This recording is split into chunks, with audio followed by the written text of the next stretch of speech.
compartir pantalla para empezar a abordar un PowerPoint.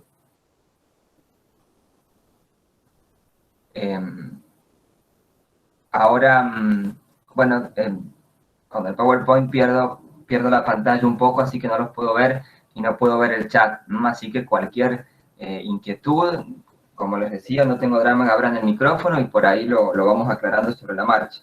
Si ya por ahí es una pregunta más amplia, sí, pero la podemos dejar para un comentario, lo podemos dejar para el final, pero no tengo drama en que me interrumpan y por ahí si hay algo que no se entiende para no ir avanzando sin estar todo claro. No tengo problema en que abran el micrófono, por favor, y me avisen, porque por ahí no puedo ver el chat en este momento. Bueno, vamos a arrancar con algo por ahí que necesito aclarar de entrada, que es la visión jurídica de la calificación jurídica del ambiente. El ambiente tiene una calificación compleja. En el derecho nos cuesta mucho calificar jurídicamente al ambiente, porque es un bien conceptualmente complejo, que se lo fue entendiendo así no hace mucho tiempo, y esa noción, digamos, cercana en el tiempo ha tenido también su impacto en un sistema jurídico que viene de mucho antes, regulando el ambiente posiblemente de maneras fragmentadas, y que a veces no reflejan de manera exacta lo que debería ser. Por eso hoy en día en el sistema jurídico encontramos muchos tipos de calificaciones y de nociones de lo que consideramos ambiente, que a veces pueden generar cierta complejidad teórica y práctica.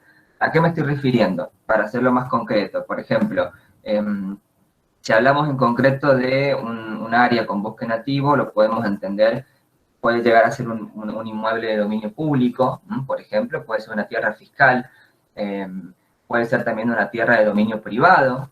Eso si lo vemos desde la noción de el titular de estos terrenos. Pero también si vemos el enfoque más desde el ejercicio de los derechos, podemos pensar también al ambiente como un bien colectivo, que quizás por ahí su conceptualización más famosa en términos prácticos y jurídicos. Podemos también pensar en el interés público del ambiente, más allá de que sean tierras en dominio público o privado. La protección del ambiente es de interés público, entonces ahí el Estado tiene un rol predominante y eso va a hacer que existan muchas herramientas de tipo administrativas para su tutela.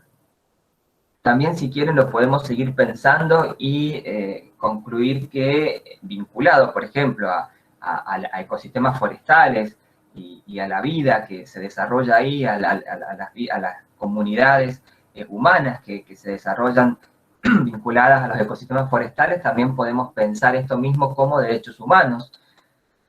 A principios de este año hubo un fallo que dictó la Corte Interamericana de Derechos Humanos, donde se condenó justamente a nuestro país por una serie de incumplimientos vinculados a comunidades indígenas en la provincia de Salta, y que tenía que ver con acceso a la tierra, con cuestiones sociales, pero también con cuestiones vinculadas al tema de bosques nativos en aquella provincia. Entonces miren cómo este tema también puede tener una repercusión en los derechos humanos y, en términos prácticos, llegar incluso hasta tribunales de ese tipo, ¿no? De tribunales que se especializan específicamente en violaciones de derechos humanos y que pueden generar condenas al propio Estado. E incluso hoy en día también se está discutiendo en nuestro país, en el mundo en general, la noción del ambiente como sujeto de derecho. Esa es otra calificación jurídica que podemos pensar, que ya en países como Bolivia o Ecuador está legalmente mucho más asentado, también generando discusiones y problemas en la aplicación y un montón de incumbencias, pero son discusiones nuevas y que también tienen que ver con esto, ¿no? De cómo calificar, cómo etiquetar jurídicamente al ambiente, que son todas etiquetas y calificaciones que tienen que tener un fin, ¿no? No es que se lo hace por el mero gusto de hacerlo. Entonces, bueno, estas diferentes nociones, estas diferentes conceptualizaciones, calificaciones del ambiente, pueden ser vistas como algo complejo, pueden ser vistas como algo que puede llegar a generar algunos conflictos de coordinación, por ejemplo, en un mismo sistema jurídico, al haber diferentes actores involucrados, diferentes defensores, si se quiere, los ordenamientos a veces entran en colisión y generan ciertas incongruencias, ciertos problemas de coordinación, pero también lo podemos ver en clave de oportunidad, porque esta multicalificación que tiene el ambiente nos va a generar y nos va a presentar una gran variedad de herramientas jurídicas para su tutela, de vías judiciales para su tutela, y eso puede ser muy interesante, porque frente a un mismo hecho, frente a un mismo desmonte, vamos a encontrarnos con una gran variedad, un repertorio interesante de estrategias posibles que se pueden dar para tutelar este hecho. O sea, para lograr el frene, el cese de las actividades de desmonte y, en su caso, la restauración. Nosotros hoy vamos a ver estas 4 principales. No son las únicas estrategias, pero me parece que son quizás las más conocidas y las más importantes como para que puedan manejar una noción general. Algunos elementos comunes, algunas características de quién lo puede impulsar, quién lo va a decidir, y también algunas ventajas y desventajas que presentan estas diferentes vías de tutela. Como ven ahí, vamos a ver en primer lugar una sanción administrativa, que eso viene más del lado del Poder Ejecutivo, como autoridad pública que sanciona con herramientas administrativas este tipo de hechos, y después estas otras acciones penales, individuales, colectivas, ya están más en el marco del Poder Judicial de la provincia. Esa como gran diferencia entre estas grandes posibilidades. Así que bueno, más o menos se entiende hasta acá, podemos empezar con la primera. Cualquier cosa, insisto, me avisan y lo vamos viendo. Empecemos entonces con la sanción administrativa. Ustedes saben que el bosque nativo y el bosque en general tiene una regulación bastante compleja en nuestra provincia, y esa regulación exige, en la mayoría de los casos, autorizaciones para cualquier tipo de intervención sobre el bosque nativo y sobre el bosque en general. Frente a algún tipo de comportamiento ilegal, por ejemplo, porque no se haya solicitado esta autorización o porque se hayan hecho intervenciones de manera prohibida, los mecanismos administrativos contemplan sanciones. Estas sanciones administrativas pueden ir desde una multa, un decomiso o la clausura del lugar, pero también tenemos en nuestro sistema provincial sanciones vinculadas específicamente a la restauración del área desmontada. O sea, sanciones que imponen la recomposición de ese daño. Esto, como vemos en la foto ahí, acá estamos en la órbita del Poder Ejecutivo, en particular el Ministerio de Ambiente, Agua y Servicios Públicos, y aún más en particular en el ámbito de la Dirección de Policía Ambiental, ¿sí? Acá podemos ver en este esquema algunas características esenciales de esta posibilidad. ¿Quién lo impulsa? La Dirección de Policía Ambiental. Podemos hacer denuncias, por supuesto que se puede denunciar. Cuando uno ve un desmonte y sospecha que es ilegal, tiene diferentes canales. Ustedes saben que en la Dirección de Policía Ambiental, en su sitio web, se puede hacer de manera online, se puede hacer por teléfono, se puede hacer por escrito. Todo eso es una denuncia, ¿sí? Es como poner en conocimiento de la autoridad lo que está pasando, pero la que va a impulsar esta medida es la Policía Ambiental. Y la que la va a decidir también es la Policía Ambiental. Miren qué curioso, ¿no? Que la misma que la impulsa lo termina decidiendo. Eso es muy propio del ámbito administrativo, de las sanciones administrativas. Esto, por ejemplo, en el ámbito judicial jamás podría pasar. En el ámbito judicial Nadie puede ser juez y parte al mismo tiempo. En cambio, en el ámbito administrativo, en el ámbito de estas sanciones, es un poco más flexible, se puede, lo que no quita que si la Dirección de Policía Ambiental la ha aplicado de manera ilegal, ilegítima, arbitraria o lo que sea, se puede impugnar. Hay mecanismos para impugnar esta medida. En el ámbito de la administración y eventualmente, perdón, eventualmente del ámbito judicial.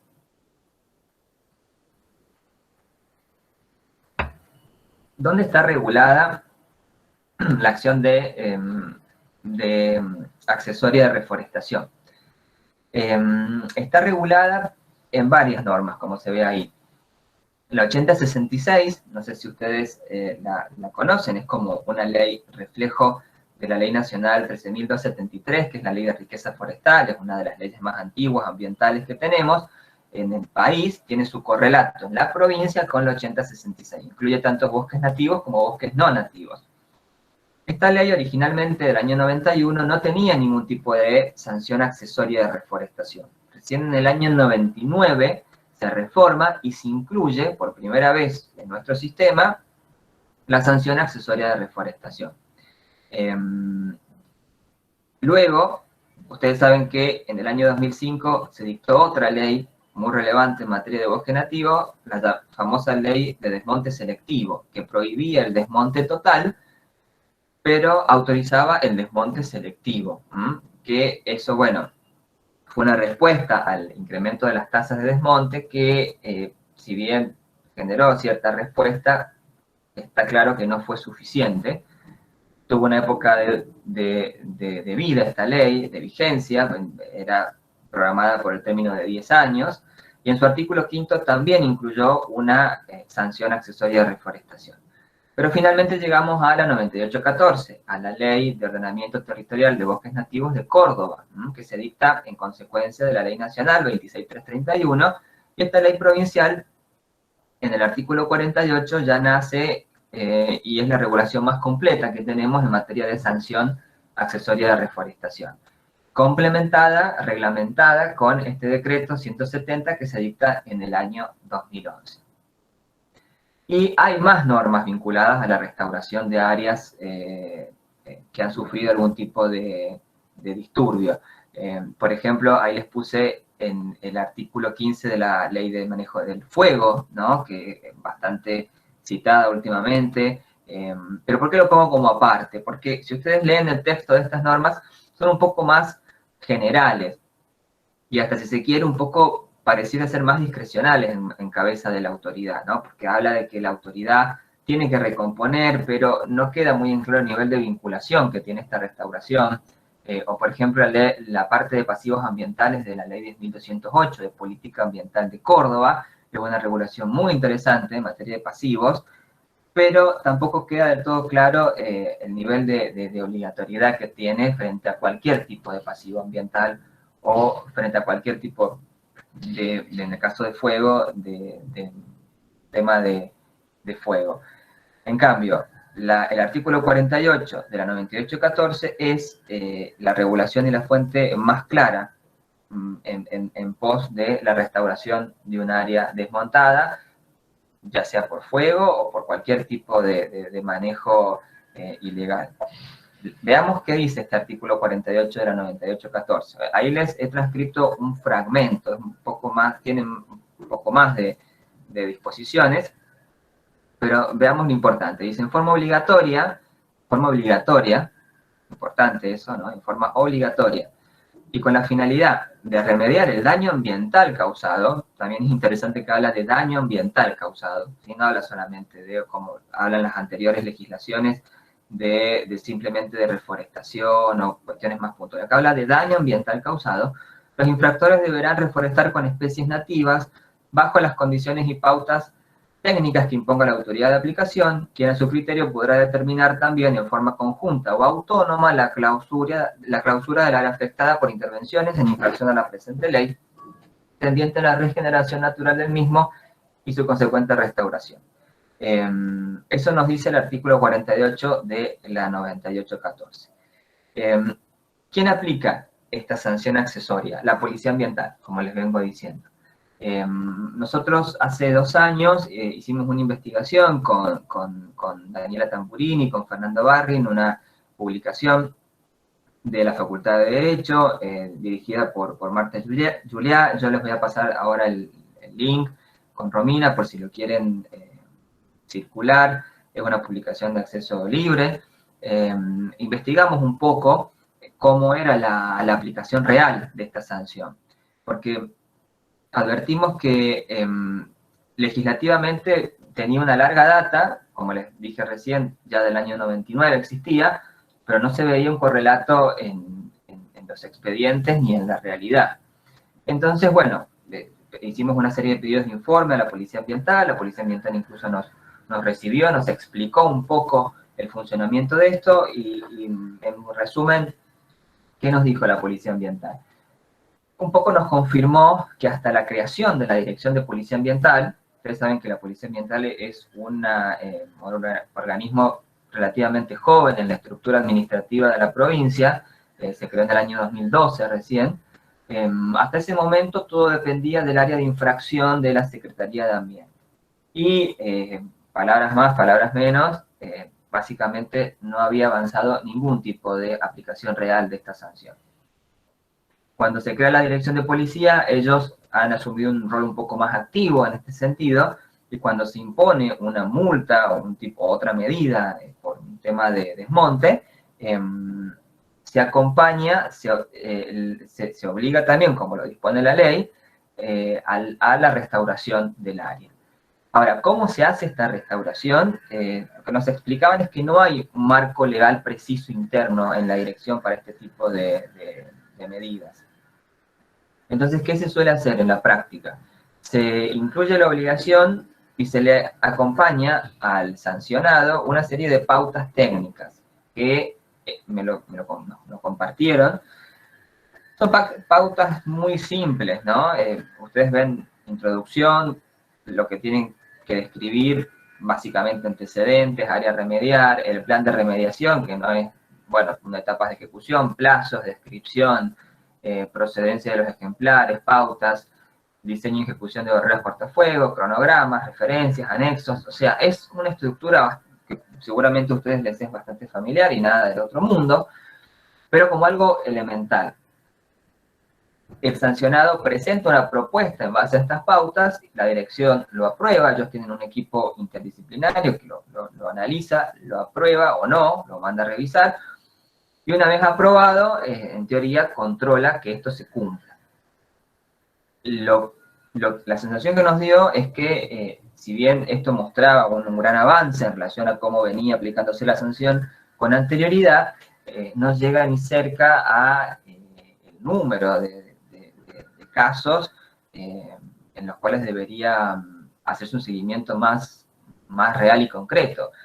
La sanción nos dice que en el caso que el administrado no colabore con este tipo de plan, el Estado lo puede hacer por sí mismo a costa del infractor. Incluso esas costas que le insuman en las tareas de restauración van a generar una deuda que el Estado incluso la puede cobrar como un título ejecutivo, así como cobran el resto de los impuestos y otras cuestiones fiscales. Y en aquel momento, no sé si esto habrá cambiado, habría que hacer una actualización de la investigación, pero por aquel momento nos decían que estaban en tratativas con empresas que se puedan encargar, ¿no?, de hacer estas tareas, porque el Estado en sí mismo no tiene la infraestructura para hacerse cargo de las tareas de restauración, tiene que contratar terceros, y bueno, eso implica toda una operatoria administrativa de licitaciones y contrataciones que estaban en estudio, para que, en el caso de que alguien no colabore con, mejor dicho, no cumpla con esta restauración, poder tener a una empresa o a alguien que se encargue de hacer estas tareas y el costo que insuma cobrárselo vía ejecutiva. Esa es más o menos la dinámica. Yo les quiero compartir, a ver si se puede, voy a cambiar el...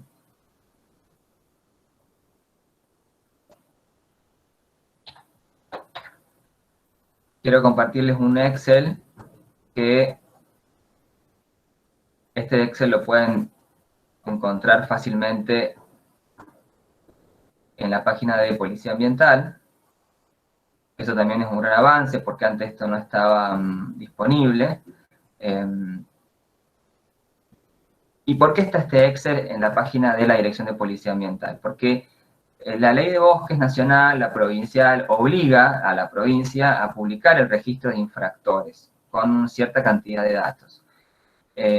Como ustedes pueden ver en este archivo, acá uno puede acceder a el acta de infracción, la fecha, el número de expediente, el tipo de infracción, la zona, puede ver el nombre de la persona infractora, algunos datos personales de esta persona, el organismo que le impuso, la resolución donde se impone la sanción, la norma en particular. Fíjense que aquí están las normas que yo les he citado, acá por ejemplo en este caso la 8066, en este caso la 9219, acá la 9814, si el administrado ha interpuesto o no algún recurso. ¿Qué es un recurso? Como una queja, una impugnación ante la sanción. En algunos casos no la imponen, se allanan a cumplirla, el monto que han pagado, y fíjense al final, sanción cumplida, remediación. Ven esta columna, acá uno puede ver si se ha impuesto la remediación, si corresponde, con plan aprobado, o si todavía no se ha cumplido la remediación. Entonces acá uno puede hacerse una idea del nivel de cumplimiento de esta sanción, e incluso uno podría presentar un pedido de información para saber el estado de una sanción en particular. Así que bueno, esto después les puedo dejar el link, también está disponible en el sitio web de la dirección. Pero volviendo un segundito.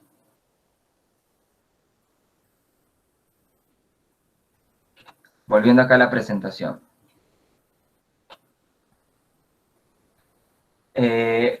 Ventajas y desventajas de esta posibilidad.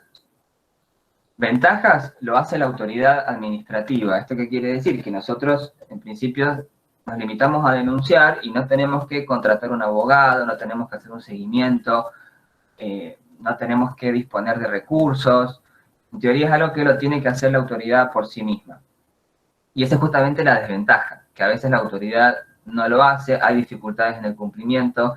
Nosotros vemos un avance en esto, pero claramente no es suficiente porque el nivel de casos que llegan al final con la sanción aplicada y controlada es ínfimo en relación al total de desmontes de los que uno tiene conocimiento por imágenes satelitales o por otro tipo de fuente. Y ese es el gran problema, ¿no? de esto. De esta posibilidad, que a veces es complicado seguir el seguimiento, el cumplimiento de estas disposiciones. ¿Se entiende hasta acá? Más o menos me están siguiendo, ¿tienen alguna consulta, por lo menos de esta posibilidad, antes de que pasemos a otra vía?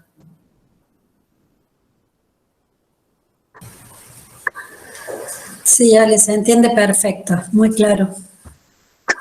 Buenísimo, bueno. Entonces veamos otra posibilidad. Ya nos pasamos al Poder Judicial. Y vamos a empezar con una tutela posible, una de las vías posibles, que son las acciones penales.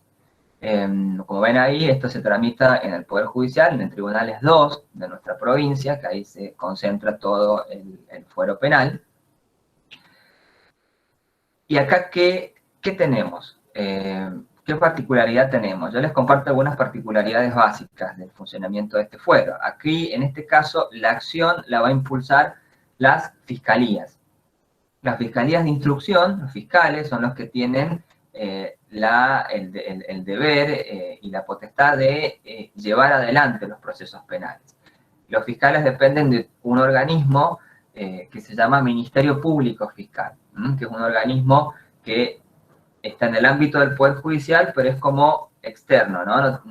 Es independiente de los jueces y es independiente del Poder Ejecutivo, o debería serlo. ¿Por qué debería serlo? Porque justamente ellos llevan adelante estas investigaciones y tienen que investigar tanto actores del Estado, privados, a quien sea. Por eso la independencia del Ministerio Público es muy importante. Y por eso ustedes verán, nota al margen, análisis político, que no son cargos fáciles de cubrir. Miren, a nivel nacional todavía no logran acuerdo para la designación del Procurador General de la Nación, que vendría a ser como el jefe de los fiscales a nivel nacional. Vieron que ahí está el pliego de rafecas, que sí, que no, que va, que viene. Lo cierto es que es un cargo que está vacante hace bastante tiempo, que no debería estarlo. Y bueno, ¿por qué es tan sensible este cargo? Por las responsabilidades y los deberes que implica. Y lo molesto que puede llegar a ser, entre comillas, ¿no? Para los gobiernos de turno. Y a nivel provincial también la fiscalía la tenemos vacante. Antes estaba el doctor Alejandro Moyano, pero ya hace más de un año que él se retiró porque tiene un vencimiento el cargo y tienen que designar a un nuevo jefe de los fiscales en la provincia. Así que bueno, eso nota al margen para que ustedes lo sigan en las noticias. Pero volviendo al tema, los fiscales son los que impulsan este tipo de acciones. O sea, está vacante el cargo del jefe de todos, pero eso no quiere decir que hay muchísimos fiscales en la provincia que, por supuesto, las fiscalías están funcionando. El Ministerio Público está funcionando. Los ciudadanos podemos impulsar, nuestros ciudadanos podemos ser denunciantes o incluso querellantes. El querellante es como que se para al lado del fiscal, va a impulsar el proceso penal, pero va a tener otro tipo de, no va a tener tantas atribuciones y posibilidades como el fiscal, está en una especie de segundo plano. Es importante de todos modos que si hay ciudadanía sea querellante en un proceso penal para ir controlando y llevando el proceso de cerca, pero quien tiene la potestad principal son los fiscales. Y acá, ¿quién va a decidir? Los tribunales del fuero penal. En primer lugar, las cámaras en lo criminal, ¿sí? Posiblemente ustedes han visto los procesos en la televisión, porque son procesos orales, públicos, eventualmente con jurados para algún tipo de delitos. Y la Cámara Criminal toma la decisión, después eventualmente, si no nos gusta esa decisión, podemos impugnar ante el Tribunal Superior de Justicia y, bueno, eventualmente ante la Corte. Delitos vinculados al desmonte. En el Código Penal vigente no tenemos al ambiente como bien protegido, específico. Así que si lo queremos tutelar con acciones penales, tenemos que recurrir a delitos que en principio están pensados con otra finalidad, pero lo utilizamos de manera indirecta para la tutela del ambiente. Y en particular para casos de desmonte. No sé si ustedes han escuchado en las noticias también que el año pasado se discutió y tenemos un proyecto de código penal de modificación, un nuevo código penal que estuvo ahí, está en tratativas. Bueno, seguramente ahora con esta situación particular se tuvo que suspender su discusión, pero hay un posible nuevo código penal ahí en puertas. Y este Código Penal nuevo sí incluye un capítulo específico de delitos contra el ambiente e incluso una figura específica para el tema de desmontes ilegales. Eso es importante que lo sepan porque eventualmente si se sanciona va a estar mucho más clarificada la cuestión. Pero eso no quiere decir que ahora con las figuras que tenemos no se pueda utilizar el fuero penal. Por ejemplo, ¿a partir de qué delitos? El delito de daño. El delito de daños es cuando se afecta, por ejemplo, un bien mueble y para el derecho penal, por ejemplo, un árbol puede ser un bien mueble y si es de propiedad del Estado, también ya vamos a ver que ha habido casos penales que lo han utilizado este delito, el delito de incendios y estragos, muy citado últimamente por los casos de incendios que tuvimos en la provincia y en los cuales también trascendió mediáticamente que había aparentemente 2 o 3 imputados, se había acreditado o se sospechaba que había sido intencional y habían logrado dar con la persona. Bueno, eso se tendrá que ver, pero la figura que se está investigando y que se continúa investigando en ese momento es el delito de incendio y estragos. que son delitos contra la seguridad pública. Delito de desobediencia a la autoridad, por ejemplo, si policía ambiental ordena clausurar un área y restaurar y la persona desobedece, quita el cartel de clausura y continúa su actividad normal, esta persona está desobedeciendo a la autoridad y puede ser investigada penalmente, por eso puede ser condenada penalmente por eso. De hecho, la Policía Ambiental nos contaba que cuando se dan con estos problemas de personas que no cumplen con las clausuras y las sanciones, ellos tienen que hacer la denuncia, porque son del Poder Ejecutivo, ellos tienen que hacer la denuncia a la Fiscalía para que el fiscal investigue la posible comisión del delito de desobediencia a la autoridad. O también delitos de incumplimiento de los deberes de funcionario público. Por ejemplo, cuando una autoridad ha otorgado un desmonte, ha autorizado un desmonte en un área que no debía, de una manera ilegal, se lo puede imputar, se lo puede investigar por delitos de incumplimiento de los deberes de funcionario público. Es una figura bastante particular, tiene muchísimas complejidades probatorias, pero es una posibilidad también para lograr de alguna manera la revisión de ese hecho.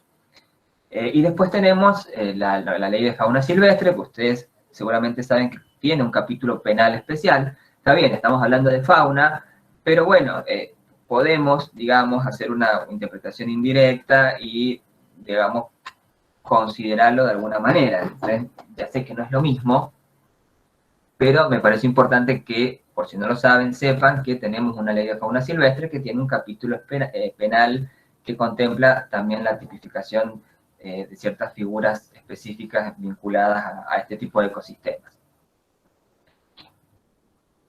Ejemplo, miren, este fue un caso de unas personas que ingresaron a un parque nacional en Tierra del Fuego y talaron 216 ejemplares de lenda y guindo, que son especies de aquí de la región, y fueron condenados penalmente por el delito de daño. Esto fue en el sur, ¿no? Año 2017, me parece. 2016-2017. Un ejemplo de el fuero penal actuando frente a un caso de desmonte. Más cerca acá, en la provincia de Córdoba, ustedes saben que en torno a las posibles urbanizaciones en Candonga hay varias causas abiertas. Esta es una de ellas en el fuero penal, donde se lo está investigando a Raúl Costa por posible incumplimiento de los deberes de funcionario público, abuso de autoridad, por haber autorizado desmontes en zona roja o amarilla, por ahí, según nuestro ordenamiento. Esta sería una causa que estaría avanzando, ya tiene esta imputación, vamos a ver en qué termina. Incluso hay algunos vecinos que se han presentado como querellantes en este caso.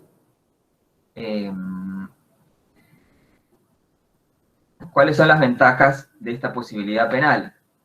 Bueno, que lo impulse el Ministerio Público Fiscal, o sea, aquí también nosotros no tenemos que impulsar, no tenemos, salvo que queramos ser querellantes, no deberíamos conseguir abogados, solamente lo denunciamos y bueno, lo tratamos de ir siguiendo, pero los que hacen todo el impulso son los fiscales del Ministerio Público Fiscal.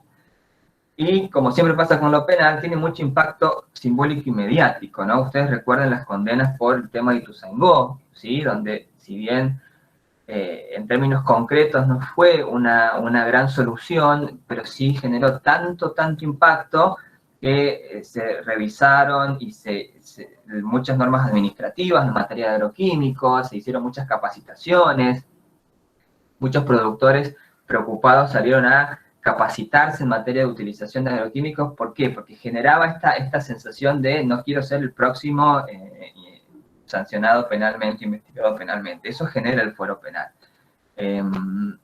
Y bueno, que puede ser visto como una ventaja en este tipo de estrategias. Pero ¿cuál es el problema? Que en el ámbito de todos los delitos que se cometen en nuestra provincia, el ambiente lamentablemente no es prioridad para la política criminal.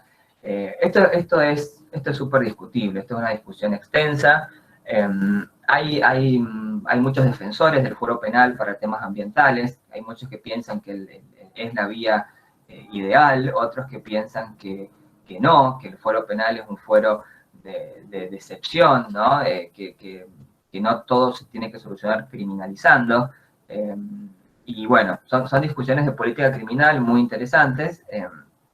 Lo cierto es que si uno lo compara con delitos contra la propiedad o temas de drogas o cuestiones, no les voy a decir más importantes, pero sí que tienen una relevancia mediática y social de otro calibre, el ambiente siempre viene un poco renegado. Les quiero mostrar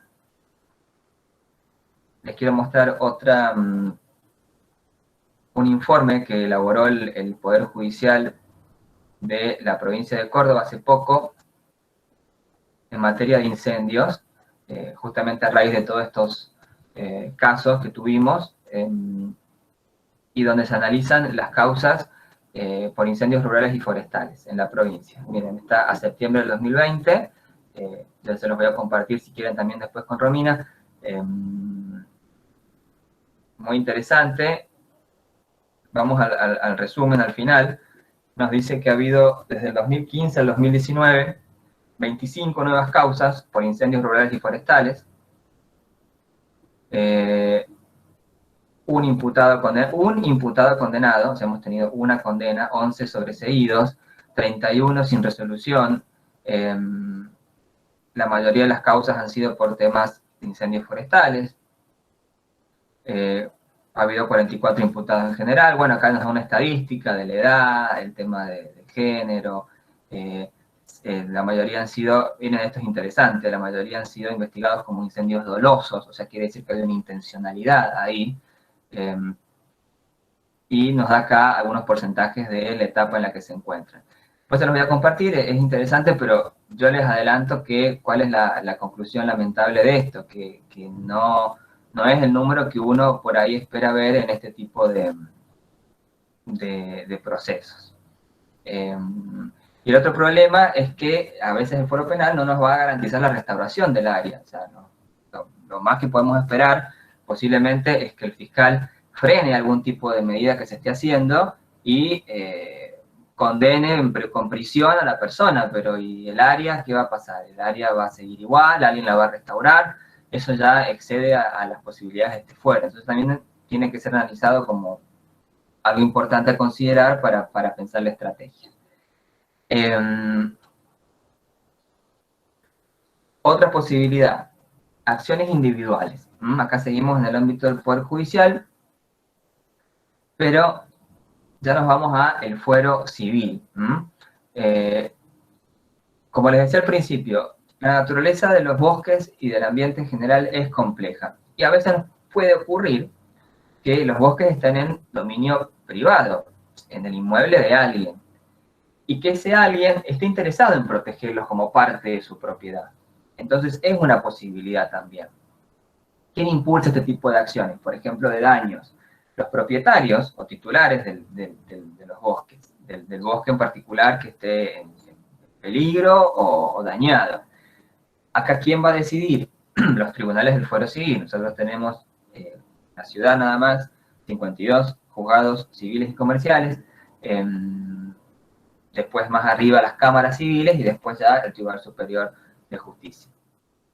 Y, por supuesto, juzgados civiles en toda la provincia, en las diferentes circunscripciones. ¿Dónde están reguladas estas figuras? En el Código Civil y Comercial. Yo les he puesto genéricamente algunas acciones reales, posesorias, acciones de daños y perjuicios. Les pongo un ejemplo concreto para que entiendan de lo que estoy hablando. Por ejemplo, yo tengo un terreno, soy dueño de un terreno en el interior que tiene bosque nativo. Mi vecino, por ejemplo, yo cuido mi bosque nativo, lo protejo, lo puedo estar usando de diferentes maneras, sustentables, económicamente viables, ¿por qué no?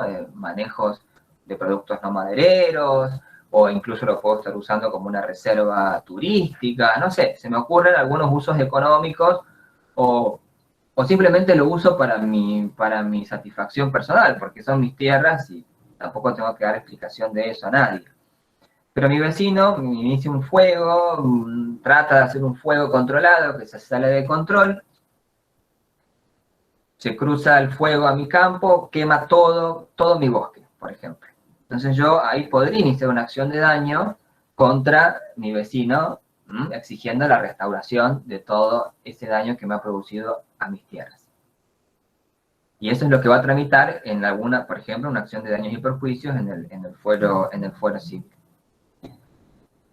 La ventaja de esta... Perdón, te interrumpo un segundito para una pregunta que hay en el chat. Sí, por favor. Dice, ¿puede ser querellante un municipio en cuanto a acciones penales? ¿Se le da más curso como querellante a un ciudadano o a un municipio? Bien. Creo que tiene más chances de ser querellante un ciudadano en el fuero penal. Un ciudadano que invoque la condición de afectado. De todos modos, en principio, también existiría la posibilidad de que el municipio se constituya como querellante. Existen las dos posibilidades. De todos modos, eso habría que revisarlo con la última jurisprudencia penal, por ejemplo, en la materia. Pero en principio existe la posibilidad de que los dos sean querellantes. Y volviendo al tema individual, a las acciones individuales. La ventaja es que tenemos gran variedad de figuras en el Código Civil y Comercial, y los procesos aquí suelen ser bastante efectivos. ¿Sí? ¿Por qué? Porque nuestro sistema jurídico tutela con mucha fuerza el derecho a la propiedad. Nosotros, si bien nuestro sistema jurídico ha tenido grandes modificaciones en el último tiempo, por ejemplo, con el Código Civil y Comercial, es un sistema que está bastante desarrollado en la protección a la propiedad privada. Así que siempre van a encontrar figuras muy desarrolladas, muy amplias, muy específicas y muy poderosas para la protección de la propiedad. Eso puede ser visto como una ventaja. ¿Cuál es la contracara? ¿Cuál es la desventaja? Que estas acciones están supeditadas al accionar del titular. Si el dueño de los campos con bosque no quiere accionar en este sentido, nosotros no podemos hacer nada. Y justamente a veces pasa exactamente eso. A veces pasa que el mismo dueño de los campos con bosque son los que lo desmontan. Entonces ahí se generó un problema y no podríamos utilizar esta acción. Y entonces ahí, ¿qué nos queda? Bueno, nos queda esta última gran posibilidad, y que me parece a mí que es de las mejores, las más completas, que son las acciones colectivas. Las acciones colectivas implicaron conceptualmente una revolución para el sistema jurídico. ¿Por qué? Porque justamente pasaba esto que acabamos de ver. O uno tenía un interés público o uno tenía un interés privado. Y no había muchas más opciones. O uno era el Estado y por tanto tutelaba el interés público del ambiente, pero si el Estado no lo hacía y el privado, el dueño de la tierra, el dueño de lo que estaba afectado tampoco lo tutelaba, nosotros nos teníamos que quedar de brazos cruzados y no podíamos hacer nada. Y eso no estaba bien. Así que ahí aparecen los primeros fallos, las primeras jurisprudencias. Por ejemplo, una de las más citadas por su valor histórico es la causa Catán, que es una causa de la década del 80, donde ante una resolución del Ministerio de Agricultura y Pesca, que habilitaba la pesca de toninas boveras en el sur de nuestro país, Catán, su abogado, plantean una acción en contra de esta resolución. Y en principio ellos no tenían legitimación para esa impugnación. ¿Por qué? Porque no eran ni el Estado, ni eran los pescadores que podían estar interesados en el éxito de esta resolución de pesca. ¿Me siguen? Eran las dos opciones que se permitían. Pero ellos decían, no, nosotros no somos ni una cosa ni la otra, venimos en representación de la sociedad y queremos discutir esto de manera colectiva. Y el tribunal dijo, ok, vamos a admitirlos, vamos a reconocer otro tipo de interés en este espectro jurídico, son los intereses colectivos. Y esto no fue una ocurrencia de este tribunal.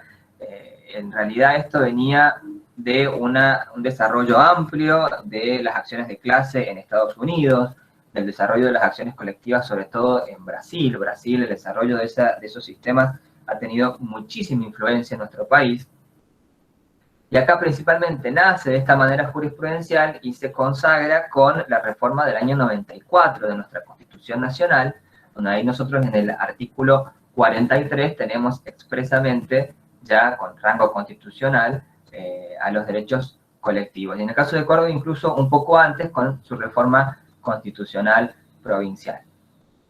Entonces ahora los intereses colectivos están reconocidos legalmente, que vendrían a ser como una especie de tercer tipo de interés, insisto, que no es ni lo público estatal, ni lo estrictamente privado. Estamos hablando de intereses colectivos, y en los intereses colectivos, por ahora, nosotros tenemos dos grandes figuras para utilizar.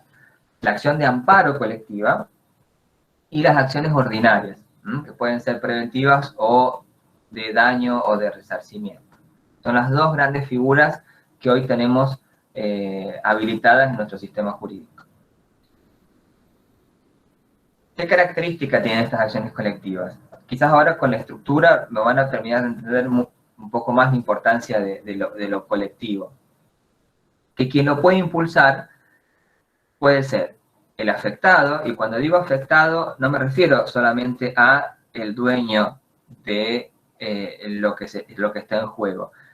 Puede ser un vecino, puede ser alguien de la zona que va a ser afectado porque la afectación al ambiente en sí va a tener una repercusión sobre él.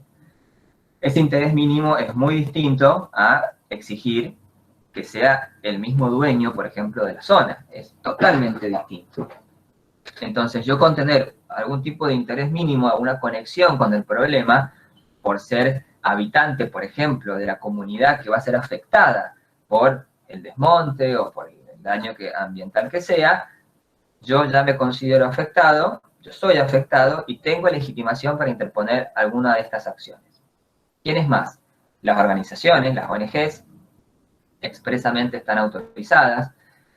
El defensor del pueblo, ¿por qué lo pongo con signo de pregunta? Porque también es una gran deuda que tenemos con el defensor del pueblo, tanto en nación como en provincia. En nación, porque en nación, el defensor del pueblo de la nación, si bien tiene legitimación procesal judicial para interponer estas acciones, actualmente es un cargo que sigue vacante. Este cargo lo tiene que designar el Congreso de la Nación con mayorías especiales, y al igual que el Procurador General, también son cargos muy sensibles que no se logran los acuerdos políticos, y el resultado es que la silla sigue vacante. La Corte ya ha exhortado al Congreso a que se ponga las pilas y designe al defensor del pueblo, pero bueno, todavía no lo hacen. En el caso de Córdoba, si bien tenemos un defensor del pueblo provincial, este defensor no tiene legitimación procesal judicial para interponer acciones. Así que el tema del defensor del pueblo viene medio complicado. Por eso lo pongo con signos de pregunta, porque no es una cuestión que no se pueda a nivel teórico, sino que no se puede por estas cuestiones de práctica, realidad política de la actualidad. ¿Quién más puede interponer acciones colectivas? El Ministerio Público. Ustedes me dirán, pero el Ministerio Público no era el que hacía las denuncias y llevaba a cabo las investigaciones penales. Sí, exactamente, pero también el Ministerio Público puede interponer este tipo de acciones en defensa de los colectivos. Lo que pasa es que el Ministerio Público está más abocado, su gran tarea principal es, o por lo que es más conocido, es en el ámbito penal. Pero no quita que ellos también en estos temas pueden interponer una acción colectiva. Obviamente que lo van a hacer otro tipo de fiscales, pero lo pueden hacer. No lo hacen por una cuestión de decisión nada más, o que les falte recursos, o bueno, o lo que sea, ¿no? Pero legalmente están habilitados. Y finalmente el mismo Estado también puede interponer este tipo de acciones colectivas. Por ejemplo, es muy común ver a municipios, que recién me preguntaban si un municipio puede ser querellante. Sí, podría serlo, habría que ver si logra acreditar la afectación exacta, como lo piden la jurisprudencia en materia de participación como querellante, pero también podría ser actor en una acción colectiva, por ejemplo, de algo que afecte a los miembros de su comunidad. Y en este caso, ¿quién va a decidir estas acciones colectivas? En el caso de los amparos, de la acción de amparo, cuando yo demande al Estado, las cámaras en lo contencioso administrativo, y cuando demando a particulares, los juzgados que estén de turnos. Y cada semana hay un juzgado de turno se van pasando los turnos entre juzgados civiles, de conciliación y de control penal. Es como una especie de reparto de tareas internos que tiene el Poder Judicial. Y si hablo de acciones ordinarias, de prevención o de daño, van a ser competentes los tribunales del Fuero Civil. Capaz que ustedes están medio perdidos y estarán pensando, ¿de qué habla cuando habla de amparo, acciones ordinarias? Mira, algo lo voy a tratar de clarificar de manera simple. Nosotros en principio tenemos las acciones ordinarias, comunes, como su nombre lo indica, que las puedo utilizar para la prevención de algo o para la restauración de algo. Y tenemos la posibilidad de interponer estas acciones en materia colectiva.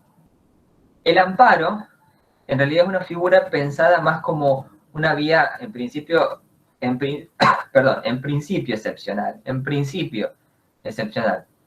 Fue pensada de esa manera. Cuando no teníamos, o mejor dicho, cuando las demás vías no eran del todo eficientes para lograr el fin que buscamos, porque de repente no iban a llevar demasiado tiempo, o por lo que sea, para que el sistema no me deje a mí sin algún tipo de vía de respuesta, de herramienta jurídica, me dan la acción de amparo. Esa es la función de la acción de amparo.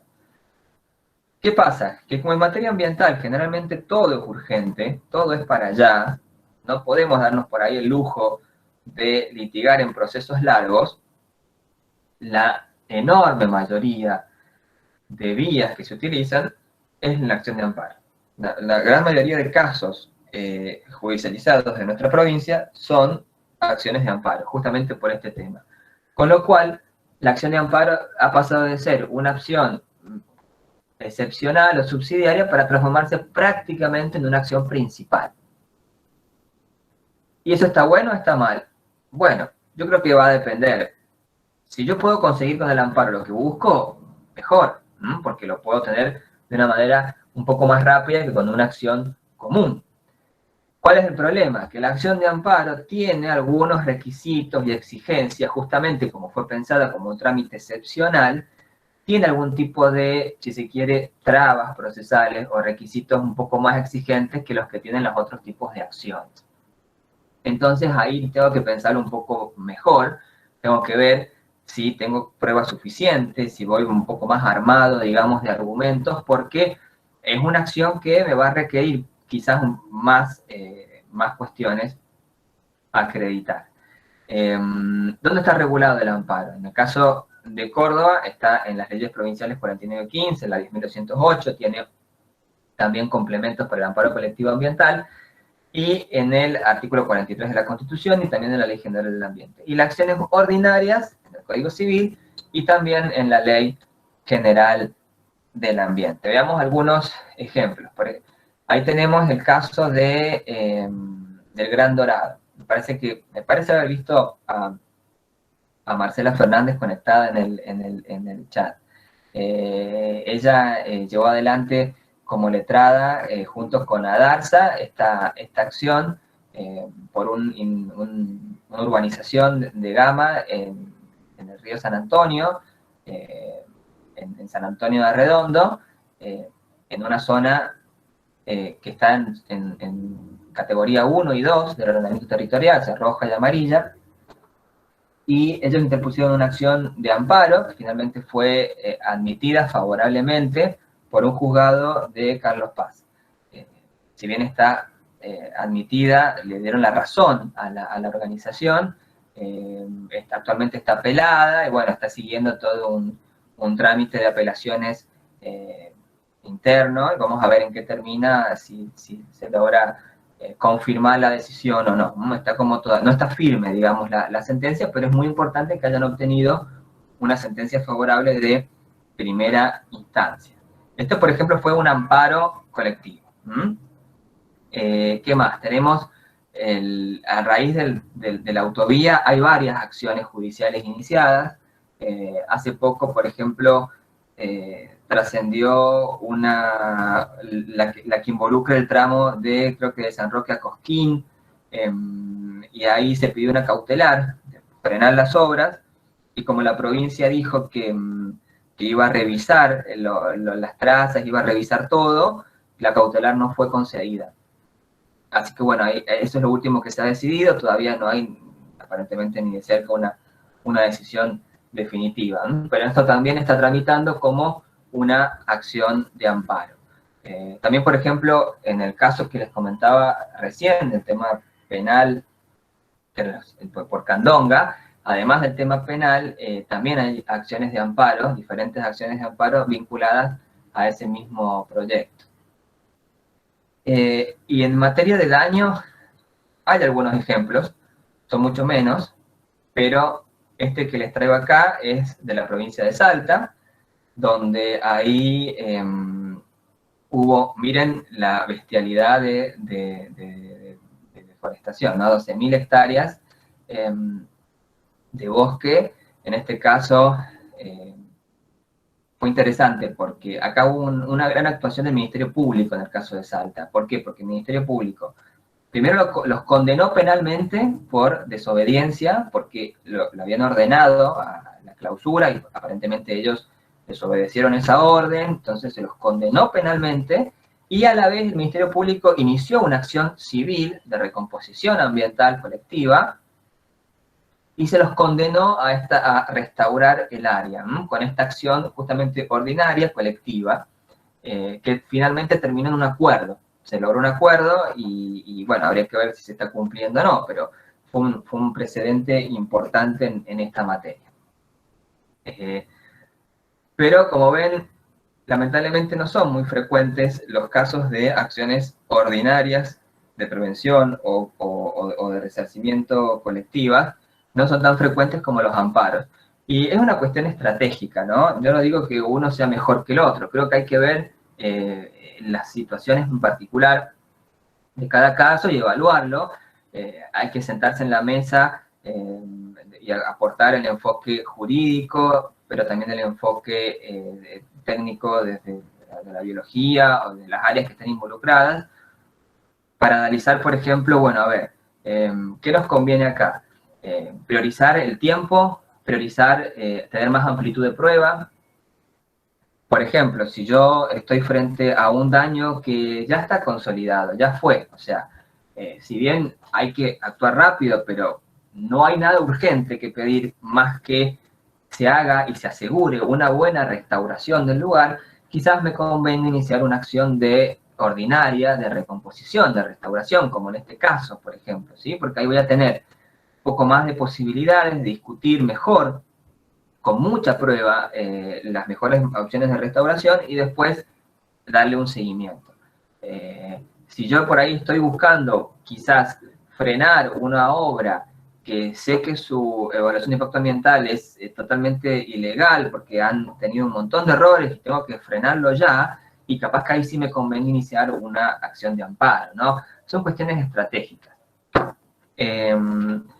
Por eso acá lo trato de graficar. ¿Cuáles son las ventajas de las acciones colectivas? Como vimos, muchos legitimados, muchas opciones para entrar al ámbito judicial. Podemos ser afectados, ONGs, Estado, Ministerio Público. Hay muchas vías de acceso, por lo menos a nivel teórico. Y los procesos colectivos son procesos que tienen muchas normas de orden público a favor del ambiente. Y eso está bueno, le da al juez muchísimas atribuciones en materia de cautelares, en materia de prueba, se pueden utilizar muchísimos recursos judiciales que quizás en otro tipo de procesos no, y eso está bueno. Rompe un poco el esquema rígido de otro tipo de procesos judiciales.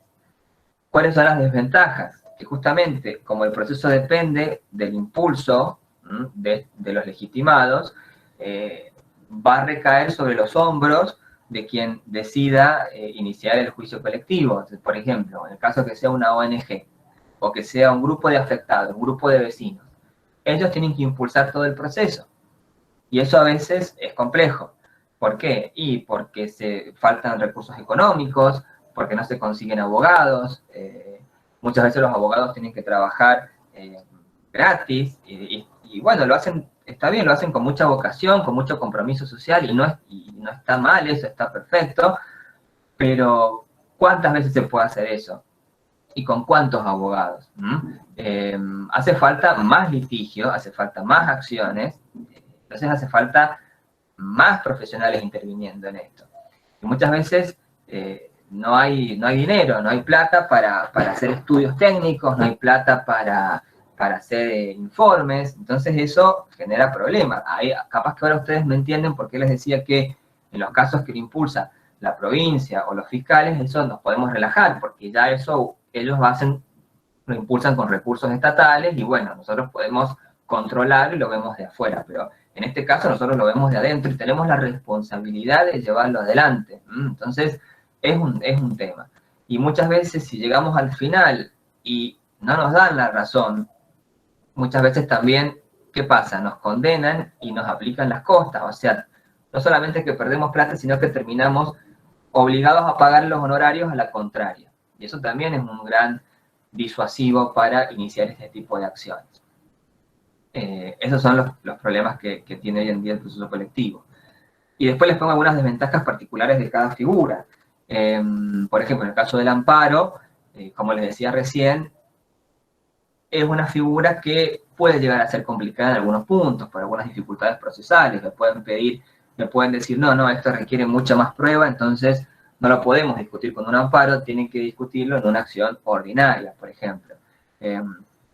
También otro gran punto fuerte y conflictivo del amparo es que yo tengo que demostrar con claridad que el acto que estoy atacando es ilegal o arbitrario. Y muchas veces con los amparos, ¿qué estoy atacando? Las evaluaciones de impacto ambiental que yo entiendo han sido otorgadas de manera ilegal. Bueno, eso no es fácil a veces acreditar, porque hay veces que la administración comete errores groseros con las evaluaciones de impacto ambiental, entonces ahí la tengo un poco más sencilla, pero si no son errores groseros y ya es una cuestión posiblemente de criterios distintos, ¿no? Donde puede que sí, puede que no, entonces ahí los tribunales se les va a hacer más complicado saber que algo exactamente es ilegal como para anularlo judicialmente, porque después de todo, la autoridad política tiene la potestad de tener el criterio de aprobar algo o no, si se maneja en el marco de la legalidad y no está diciendo nada irracional, tienen esa potestad. Y si no nos guste, bueno, tendríamos que revisar qué autoridad votamos en la próxima elección. Pero han sido elegidos por la mayoría, entonces eso el Poder Judicial también lo tiene que respetar. No sé si me siguen. Entonces a veces los amparos se tensan por ese lado. Y en el caso de las acciones ordinarias o de daño, ¿cuál es ahí la cuestión? Ahí no nos expresamos tanto con si el acto es ilegal o no es ilegal, por ahí no hace falta eso, incluso puede ser perfectamente legal, no importa, pero ¿cuál es el meollo acá de la cuestión? Acreditar con claridad que estamos en presencia de un daño y la causalidad de ese daño. Entonces ahí la discusión se vuelve mucho más técnica, digamos, extrajurídica, y por ahí pasa los mayores inconvenientes. Entonces, en síntesis, para cerrar, como ven, muchas posibilidades, y el rol de los biólogos es súper importante en estos procesos. Procesos ambientales claramente desbordan a los tribunales de temáticas en las que no están acostumbrados a trabajar, y recaen las decisiones muchas veces casi totalmente en la prueba pericial. Ustedes recuerden, bueno, yo estoy hablando como si todos los que me escucharan fueran biólogos, yo creo que la mayoría lo son. Como biólogos pueden tener salidas laborales totalmente vinculadas con estas cuestiones. Por ejemplo, como consultores en elaboración de los estudios de impacto ambiental, de las autorizaciones de intervención en el bosque nativo. Ya en el ámbito judicial, pueden ser peritos judiciales. Ustedes pueden inscribirse en una lista oficial que tiene el Tribunal Superior de peritos, y pueden ser peritos biólogos, y pueden ser llamados desde cualquiera de estos procesos para emitir una opinión, un dictamen. Y les pueden preguntar cosas que van a estar, por supuesto, vinculadas a su área de experticia, y que muchas veces va a ser una pregunta clave para la suerte del litigio, ya sea que actúen como peritos oficiales o muchas veces pueden ir como peritos de parte. Entonces ahí ya se va a generar una discusión técnica entre la opinión del perito oficial, la opinión del perito de control, del biólogo, la opinión del otro perito de control. Entonces ya prácticamente entramos a una discusión muy científica en un proceso judicial. Entonces tienen que estar preparados para este tipo de preguntas. ¿Qué otra cuestión seguramente les va a preguntar un tribunal? ¿Cuándo estamos en presencia de un daño ambiental? Ustedes me dirán, bueno, pero eso no parece obvio. Para nada. No es para nada obvio, porque jurídicamente, sobre todo en el ámbito de las acciones ordinarias, la Ley General del Ambiente nos dice que el daño tiene que ser significativo. No cualquier daño, no cualquier intervención en un bosque va a generar un daño ambiental colectivo para lo que implica la definición de la ley. Entonces ahí el tribunal, bueno, va a echar mano de algunas cuestiones jurídicas, pero en principio finalmente va a terminar apoyándose en lo que opinen también los peritos. Cuando una intervención sobre un bosque ya constituye un verdadero daño ambiental colectivo. Eso es una cuestión que se las dejo, ¿no? Se las dejo para que la sigamos pensando entre todos. Y seguro lo que también se les va a preguntar en el marco de estos procesos son planes de restauración. ¿Cuál es el mejor plan de restauración por un área? Eso seguramente el tribunal después lo va a tener que aprobar y después se le va a tener que dar un seguimiento. Así que la cosa no termina con la sentencia. Va a seguir en una etapa de ejecución de sentencia, donde ahí también capaz que como peritos siguen siendo consultados por cómo va esta tarea de restauración cuando es fiscalizada por los tribunales. Así que, bueno, espero más o menos haber abarcado los temas que eran de interés. Yo les dejo ahí en mi correo y ahí pueden encontrar en el sitio de Academia algunos de los artículos de los que he estado hablando hoy.